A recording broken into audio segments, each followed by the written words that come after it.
Iisa lang naman ang ating inahanga dito, di ba? Kung magagawa tayo ng matibay at matigas na pins concrete post natin. Oh, di ba? Tingnan niyo mga idol kung gaano kalupit 'yan. Oh. Di ba? Isang bira, 4 kaagad. Saan pa kayo? So, follow na kayo sa ating Facebook page, Jim Hardware and Kukulamber Concrete Products. Balulang brands. Jim Hardware and Kukulamber Concrete Products. Kanituan brands. Poly and Ape Kukulamber. Ating personal Facebook account, Jim Hardware and Kukulamber Concrete Products. Ating personal Facebook account, Felix Tan Pagikan Jr. Sa ating Instagram, Felix_Pagikan 2000. At sa ating YouTube channel, Jim Hardware and Kukulamber Concrete Products.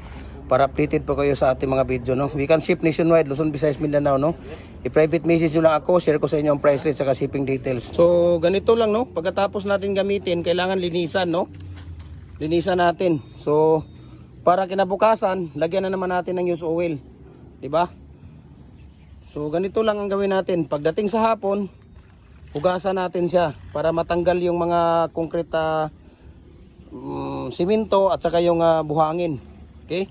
Para kinabukasan, maglagay na naman tayo ng used oil para gawin na naman natin. So, mabuhay po tayong lahat. God bless po sa atin. Paki-share po yung video natin at paki-comment para makita natin kung saan naabot.